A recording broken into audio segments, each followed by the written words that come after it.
Hi, everyone. Welcome to week 3 of Human Resources and Workforce Development. First off, just want to say, um, so glad to be looking over all of your assignments. So far, you guys have done a really great job. I'll be getting gradebooks updated soon. I really enjoyed the class so far. Hope you guys have too. And as always, if you need anything, you just email me. I'm checking my email pretty regularly. I can't believe it's already week 3, so let's delve into some employment law. So federal law, which is different than state law, prevents discrimination based on the following listed there: race or color, religion, national origin, gender, pregnancy, age 40 and over, disability or genetic predisposition. State laws may prevent discrimination based off of sexual orientation, gender identity, marital status, age below 40, or off-duty use of alcohol and tobacco. So I want to dig into that one a little bit because um, that one, you guys may be working for organizations that have done things such as a tobacco attestation where you have to go in and say that you're not smoking tobacco. Um, it's interesting how I've noticed over the last couple of years that healthcare organizations have been doing more and more of these health prevention type of tactics. So, interestingly enough, just look up the state that you live in based off of what their discrimination laws are. You might be surprised what some states might allow versus other states. So each law requires those who feel discriminated against to exhaust all administrative remedies prior to seeking a lawsuit. Complaints are then submitted to the Fair Employment Practice Agency, or FEPA. The EEOC is an Equal Opportunity Commission. And so if the EEOC finds that there is no case, then the employee can go forward with a lawsuit with the agency that's hiring them. So you'll see some of those, the EEOC.gov websites listed there. So the Fair Employment Practices Agency will review the case, and if reasonable suspicion of a violation is found, then they'll refer to the EEOC, and then the EEOC will deem whether or not there's a case or not based off that. So again, if the EEOC finds no grounds for discrimination or chooses not to act, it issues a right to sue letter to the claimant. Then the employee may file a suit without contacting FEPA or EEOC. So employment law, carrying on with that, proof of discrimination. So the plaintiff must show evidence of discrimination. They must prove that they acted in a legitimate and non-discriminatory manner, and the plaintiff must prove defendant false and that the defendant acted in a discriminatory manner. The employer must produce and prove, not persuade, and the plaintiff must persuade. So if the EEOC files, they can mandate. So what this is talking about here as far as reinstatement or back pay or compensatory damages, which is loss of future earnings or mental anguish, if say the plaintiff or the employee who is claiming that they have been discriminated against moves forward with a lawsuit, they could go for the punitive damages or compensatory damages, which is loss of future earnings, which basically means that they could try to say, this has really damaged me as a person. I cannot get over what's happened to me. It's causing me to where I cannot work at the moment. And so they could get not only money from the lawsuit that they are filing, but also money for those type of damages. Reasonable accommodation should not be placed undue hardship on an employer.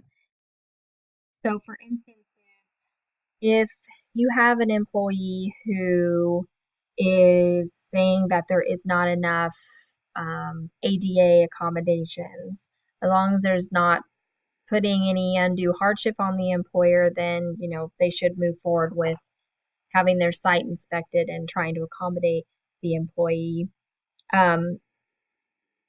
If the employer cannot make an employee comfortable and it's causing undue hardship on the employer, then the employer can talk to the employee about other positions that might be a better fit, such as, say, for instance, I'm just making this up, but you hire a nurse, a floor nurse who's going to be doing a lot of walking, and they're asking that you give them only assignments that are in rooms 1 through 4, but it's causing the other staff on the floor to have to walk all over the place. Well, if it's becoming to where it's an undue hardship, that employer and the employee would sit down and maybe look at a job that would not require as much walking, maybe something that's more at a desk job so that everybody's happy.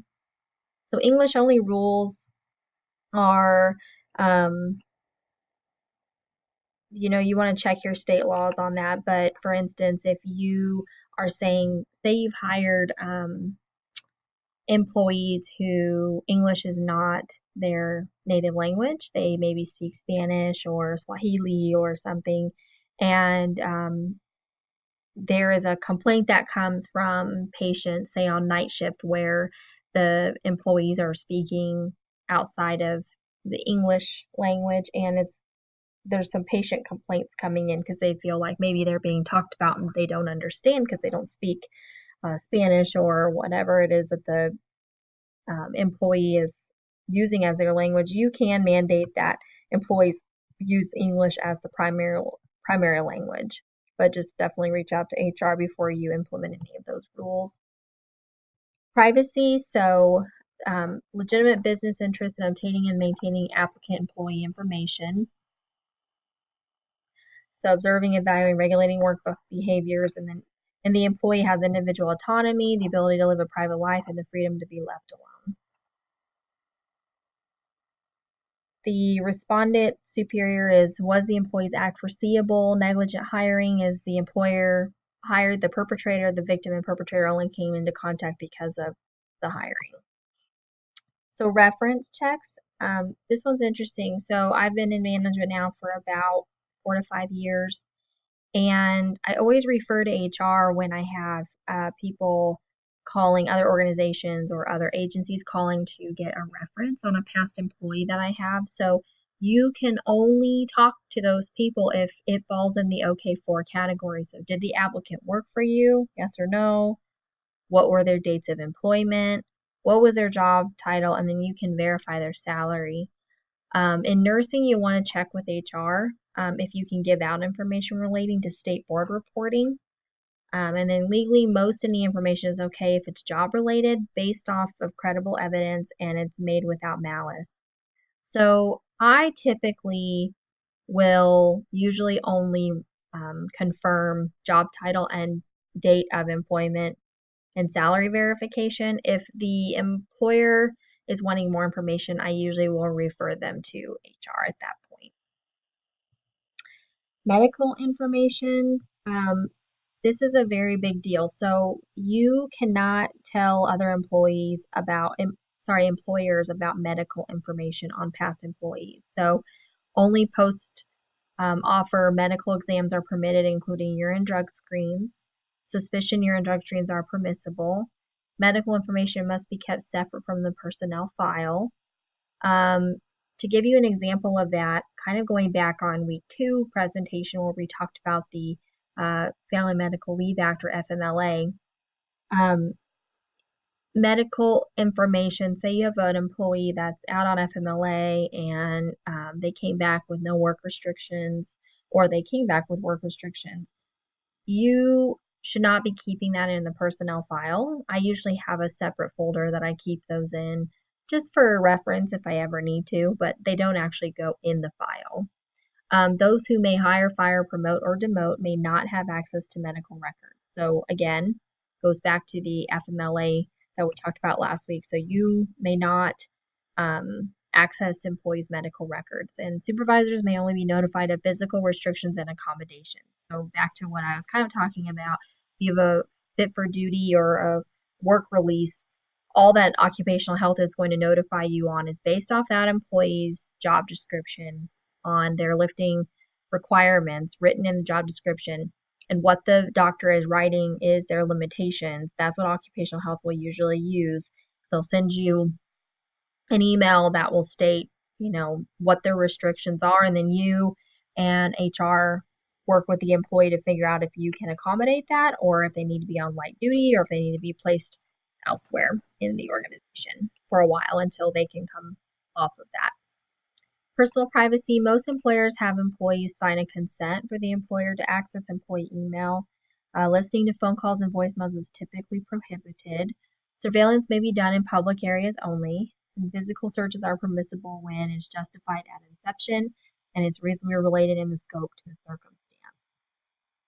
So the end all be all is do not talk about employees with other employees. It will come back to bite you. That's very important. So one thing I always pass on as a manager is that when you're having a crucial conversation or a very important conversation with an employee, make sure that door is shut, make sure you're in a private area, and make sure that tell the employee this stays in this office. We are not talking about this outside of here because it's very important, particularly that you, as the leader, do not go and talk to other employees about conversations you've had about other employees. If you have any questions about this week's content, feel free to reach out to me, and I'm looking forward to watching your interviews that are coming up for this week's assignments. So I will be updating a separate assignment recording soon.